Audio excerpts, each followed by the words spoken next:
안녕하세요. 훈민정음을 활용한 영어 발음 표기의 고재윤입니다. 오늘은 지하철이나 전철을 이용하면서 듣게 되는 예를 들면 대표적인 문장으로 인천행 열차가 도착하고 있습니다 라는 표현을 가져와서 살펴보고자 합니다. 인천행을 골랐다고 너무 서운하게 생각하지 마세요. 제가 개인적으로 인천행을 자주 이용하기 때문에 인천행을 골랐습니다. 여기에 인천 대신에 다른 성북이라든가 수원이라든가 천안 이런 표현을 같이 넣을 수 있습니다. 자, 이 내용은 예를 들면 이런 멘트가 나옵니다. The train bound for Incheon is now approaching. 이 부분입니다. 이 부분에 해당하는 것을 어떻게 영어로 표현하고, 그리고 제가 1995년부터 개발하여 나타내고 있는 글자 표기로 어떻게 표현하는지를 살펴보고자 합니다. 먼저 이 내용을 보면 이렇게 되어 있습니다. 이 글자 표기에서 나타나는 각각의 발음, 그리고 여러분들도 저 글자 표기를 보면서 영어의 어떤 소리를 표현했구나 하는 것을 참고하시면 되겠습니다. 먼저 맨 앞에 디귿 아래에 작은 동그라미를 친 글자가 있습니다. 이 소리는 TH에 해당하는 소리입니다. TH 소리 중에서 윗니하고 아랫니 사이에 혀를 넣고 목젖이 울리는 소리가 있습니다. 목젖이 울리는 소리를 한자로는 유성음이라고 합니다. 목젖이 울리는 소리, 성대가 울리고 있다는 거죠. 그래서 이 글자에 해당하는 소리가 the. 이 소리는 한국인들의 경우에는 곧바로 혀가 쏙 말려 들어가는 그런 소리의 특성을 갖기도 합니다. 그래서 이 소리를 내기가 상당히 번거롭고 혀가 많이 꼬이는 느낌을 갖게 됩니다. 그렇지만 여러분들 몇 번 의식적으로 연습을 하다 보면 변화가 있을 것입니다. 그 다음에 train 부분입니다. 여기에서는 자음 두 개를 첫 글자에 동시에 표기한 것을 볼 수 있습니다. T에 해당하는 티읕과 R의 영어 발음. R의 영어 발음은 우리말 로나 루에 해당합니다. 여기서는 루를 넣어서 표현했습니다. 그래서 저 소리를 읽어보면 train이 되는 겁니다. train 부분에서 T하고 D을 이 소리에 우리는 그동안 일본어 방식의 발음 표기 원리를 적용했었습니다. T하고 R 사이에 아무리 눈을 씻고 찾아보아도 의가 없습니다. 영어의 자체의 의 소리가 없기 때문이기도 합니다. 그런데 우리말에서는 의가 기본음입니다. 훈민정음을 창조할 때 세 개의 모음 기본을 가지고 있었습니다. 아래아에 해당하는 점으로 되어 있는 글자, 그리고 우리말에서 굉장히 중요한 글자인 것이 확실하죠. 또한 이 세 개의 모음을 주축으로 해서 모음의 모양을 변화시켰습니다. 그런데 우리말에서는 의가 이렇게 명백하고 중요한 글자임에도 불구하고 알파벳에서는 의를 표현하는 방법이 없습니다. 발음 기호로도 표기하기가 마땅치 않아 가지고 의를 발음 기호상에서는 뭐 이에다가 줄을 긋기도 하고 다양한 방식으로 사용할 만큼 의 소리에 대해서는 알파벳으로 표현할 수 있는 방법이 없습니다. 그런데 우리 귀에는 티읕이 아니라 트로 들리는 그런 현상이 발생합니다. 이러한 원리는 왜 그러냐면은 우리가 일본인들의 일제강점기를 거치면서 T와 R 사이, 즉 자음 사이에 모음을 넣는 원칙. 왜냐하면 일본어의 기본 원칙이 자음 혼자는 불가능합니다. 자음 두 개는 더더욱 불가능하겠죠. 그래서 모음을 넣습니다. 그때 선택한 우리말에서의 표기는 의가 된 것입니다. 그래서 트레인이라는 표기를 사용한 것이죠. 훈민정음 표기에서는 분명히 첫 글자에 두 개의 자음을 표기하는 경우가 많이 있습니다. 예를 들면 지금부터 150년 전까지만 하더라도 100여 년 전에도 마찬가지네요. 시옷 기역이 꽃을 표시하는 첫 글자였습니다. 이러한 시옷 기역이라든가 비읍 시옷이라든가 이런 자음 겹치는 글자들이 오늘날에는 쌍기역, 쌍비읍, 쌍디귿 이런 식으로 변화되었습니다. 원래는 자음 두 개였을 수 있는 가능성이 가장 높은 글자들이죠. 이러한 자음 두 개를 표기하는 원칙을 적용하여 train이라고 표기한 것입니다. 여러분도 저 글자를 지금 제가 읽듯이 읽어보시면 달라지는 소리를 경험할 수 있을 것입니다. 저렇게 글자 표기를 바꿔놓음으로써 여러분들의 발음이 달라지는 이런 것을 함께 노력해서 찾아가는 과정이라고 저는 생각을 합니다. 다음에 bound for 이 부분인데 여기에서 마찬가지로 받침의 니은과 디귿을 함께 표기했습니다.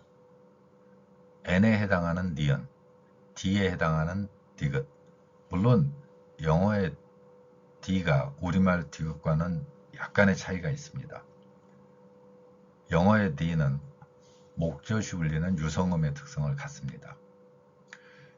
그렇지만 우리말에서 가장 가까운 소리로서 무성음이라는 거, 디귿이 무성음이지만 그걸 제외하면 발음의 원리가 매우 유사하기 때문에 그냥 D로 표현할 수 있는 것이죠. 자, 받침으로 니은과 디귿을 표기했습니다. 그러면 이런 글자, 받침으로 두 개 되어 있는 경우에 한국인들은 어떤 인식을 갖고 있는가를 살펴볼 필요가 있습니다. 그래서 제가 강의 중에 여러분들에게 자주 말씀드리는 게 살아가는 삶, 살다의 명사형으로 표현되기도 하죠. 삶이라는 글자를 보면은 받침에 리을과 미음이 들어 있습니다. 근데 한국인들은 그 글자를 읽을 수가 있습니다. 받침 두 개를. 이 받침 두 개의 표기 원리는 이런 경우에 해당됩니다. 예를 들어 보겠습니다. 알파벳은 B에서부터 시작해서 B-O-U-N-D 왼쪽에서 오른쪽으로 그냥 써내려갑니다. 이러한 글자 표기 원리를 알파벳의 기본으로 갖고 있는 것입니다. 이에 비해서 훈민정음 표기의 원리는 받침 글자가 존재합니다. 그리고 하나의 호흡에는 하나의 글자를 나타낸다라는 기본 원칙을 삼고 있는 것이죠. 따라서 자음이 알파벳 같은 경우는 여러 개가 겹칠 수 있는 당연한 상황이 발생합니다. N, D 그리고 이어지는 F까지 자음 3개가 겹칩니다. 한국인들에게 이 발음을 하는 것은 굉장히 어렵습니다. 자음, 자음, 자음 이 3개를 나란히 붙여놨는데 이걸 표현해야 됩니다. 그때 훈민정음 표기에서는 이걸 받침으로 나타내서 거기에 호흡을 줍니다. 따라서 아래에 있듯이 디귿은 약하게 소리를 낸다고 보면 bound, bound 이렇게 표현할 수 있는 것입니다. bound for 그리고 이 F에 해당하는 소리는 뒤에 모음으로 연결됩니다. 이 글자는 피읍 아래에 제가 작은 동그라미를 치면서 나타내는 표기입니다. 영어의 F 소리는 윗니로 아랫입술을 물고 계속해서 마찰을 일으키는 소리라는 특성을 갖습니다. 그런데 영어의 F 소리를 나타내는 방법이 우리말에서는 없기 때문에 이 F 소리는 상당히 많은 혼란을 겪게 됩니다. 대표적으로 F를 일본인들의 외래어 표기법인 히읗으로 나타내는 것, H로 표현하는 겁니다. 그래서 이 F 소리가 들어간 외래어나 외국어 발음에서 오늘날까지도 F 소리는 히읗으로 하는 경우가 많이 존재합니다. 대표적으로 응원 구호로 쓰이는 화이팅, 그 화이팅의 F가 히읗으로 소리나는 것을 볼 수 있습니다.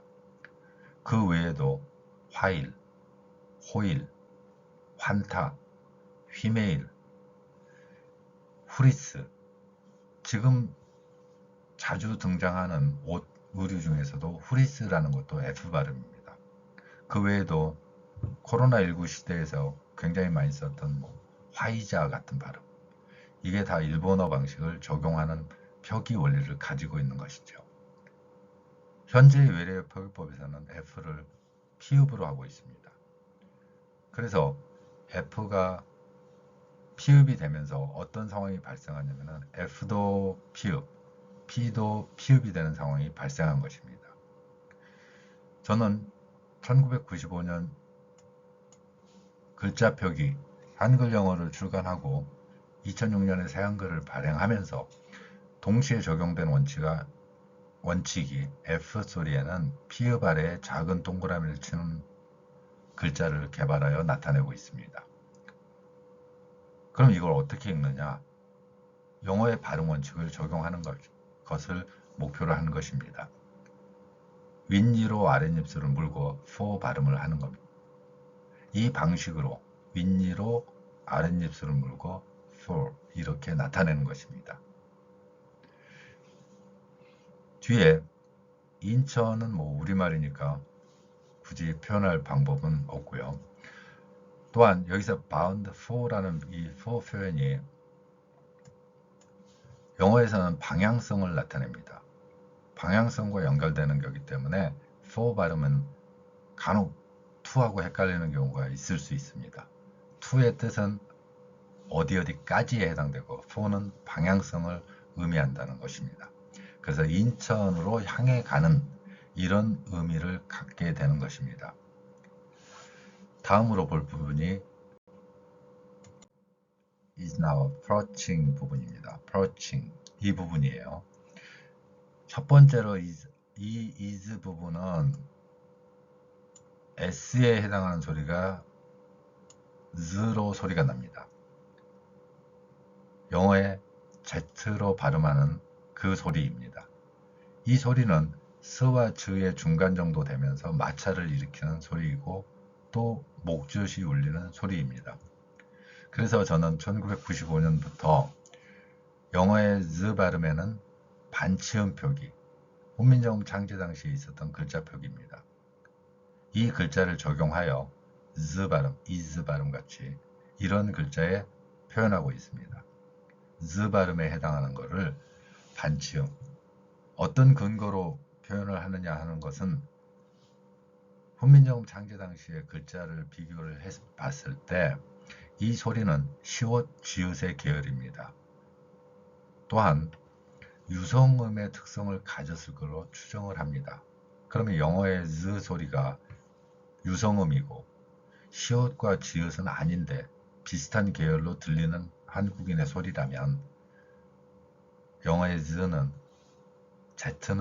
반치음으로 표기하는 게 적합하겠다라는 생각으로 이 글자로 나타낸 것입니다. 다음 now 같은 경우에는 별 문제가 없어 보이고요. approaching 이 부분에서 pro 부분입니다. P하고 R이라는 P에 해당하는 피읍과 R에 해당하는 소리 이게 연결이 됩니다. 앞에서 제시한 첫 소리에 두 개의 자음을 표기하는 원칙을 적용하여 P에 해당하는 피읍과 R에 해당하는 로 발음 이 부분을 연결시켜서 pro 이렇게 표현한 것입니다. 그리고 맨 마지막에 ch로 연결되는 치 소리와 ing를 연결해서 approaching 이 부분을 표현한 것입니다. 자, 오늘은 전철에서 사용되는 안내 방송 중에서 인천행 열차가 도착하고 있다는 내용을 살펴보았습니다. 제가 표기한 글자 표기를 바탕으로 혹시 전철이나 지하철을 이용할 때 인천행 열차가 들어오고 있습니다를 이 글자로 연상을 지으면서 들어보시면 여러분들이 자신의 발음뿐만 아니라 듣기 능력도 함께 향상되는 결과를 보실 수 있을 것이라고 생각합니다. 감사합니다.